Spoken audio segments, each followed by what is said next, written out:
Every system has its time and day. So first, listen, in the early 90s, hip-hop wasn't what it is today. It didn't exist as we know it. So it had to be born. It was born because there was a need, and it was also the time. Remember, there's dharma, there's a story. There's a story of time. There's a story of the people as they're going through time. We can complicate things by adding the system and the story of the system and a story in relation to dharma and time. Fine. What I'm trying to say is that everything, there's a story. So at some point there's no hip hop. Then there's hip hop. And as hip hop starts to be needed as a sound frequency, it finds first of all its bedrock, which is Brooklyn or Queens. I don't know, let's not argue, but it's there, over there. Okay?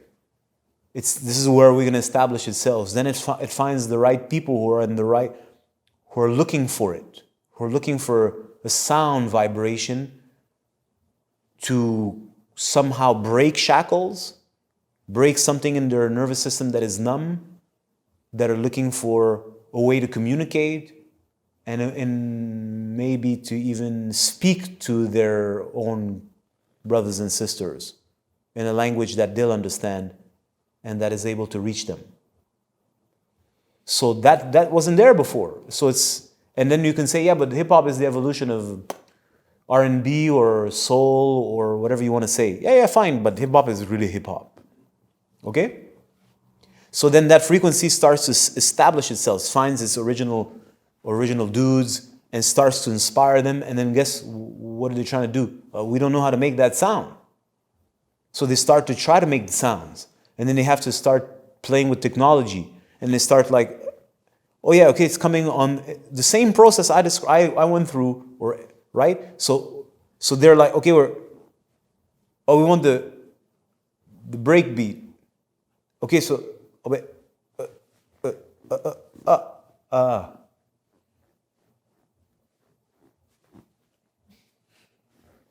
right? Okay, but this is like it's too dry. Let's put some kind of like plastic sheet so it slides better and like, right? And then we need like what, right? So they create the technology that's necessary in order to make the sound. What I'm trying to tell you is that there's a time for that. It wasn't there in 1940. It wasn't necessary. It's not, do you mean to tell me that didn't exist? Well, I don't believe it didn't exist. It existed, it wasn't its time. So when it becomes its time, now it wants to ground itself. So it starts, and maybe it was being birthed for 20, 30 years before, slowly but surely, taking its form, using other mediums or its parents, if you'd like.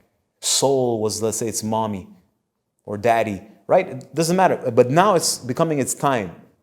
There's a calling for it. This is when it's pure, not what it is today. It's pure. Right? And now it's starting to use its priests to ground the sound, express the sound, and then we're going to go communicate the sound and draw in the crowds. And from the crowds, we're going to have young cats who are going to be like, I know this. I've always known this. I've always known this is me. That's me.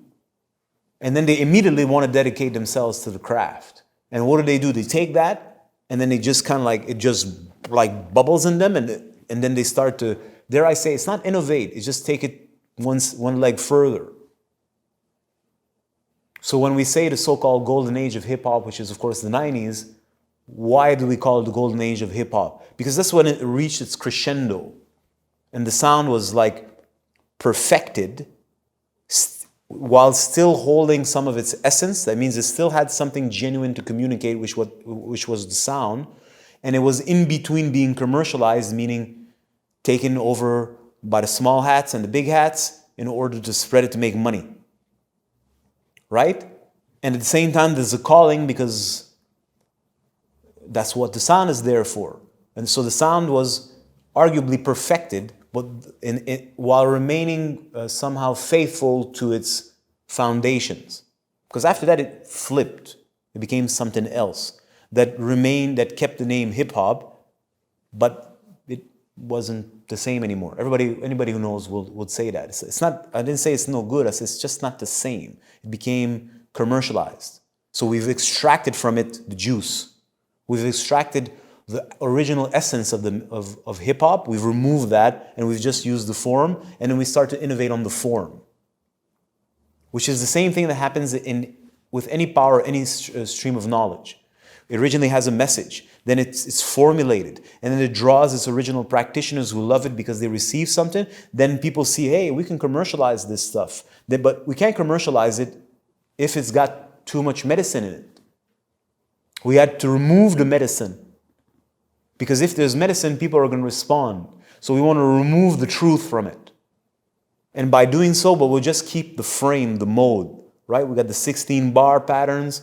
We know how to make hooks. We know how to do this. Let's remove that call for freedom. Just remove it. We can make it sound like there's a call for freedom because we can do whatever we want. But we've removed it. And then we can start to commercialize it. And this can reach all to every end of the world, to the end of the world, right? But if we go back to what you were saying, it's like first, the power was there, the knowledge was there, the sound was there, that principality existed, but there was no need, it wasn't its time. Then there was a need, so the gate is opened. So if you want to understand this, you would have to go to the level of the principalities and have conversations about how they're organized and when they know it's time for them to beam down, right? I'm not saying we can't have that conversation, but that's not a conversation we're having. We're talking about it from the level of the cows. So we are now receiving that data. First, we have to learn to tune ourselves to it, but there's already a resonance, there's already a recognition, because we are made for it. That's why we're there. That spirit and us we come from there. See what I mean?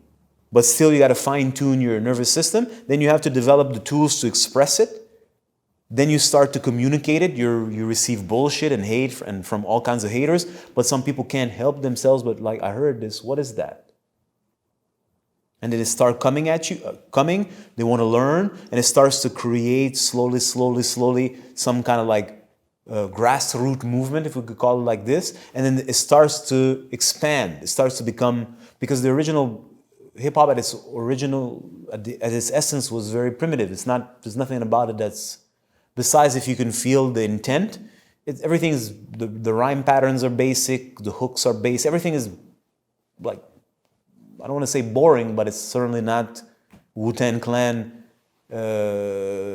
Onyx, it's Dre, Snoop. It's not at that place yet. Something's there. It hasn't found its like mature. It's like a young woman. It's like 14. It doesn't have nice big plump. It hasn't developed yet. She's not a woman yet, right? So then it comes. The cats are coming. They're taking it. It's like starting to innovate, and then people catch on to it because the music is giving them something they're needing.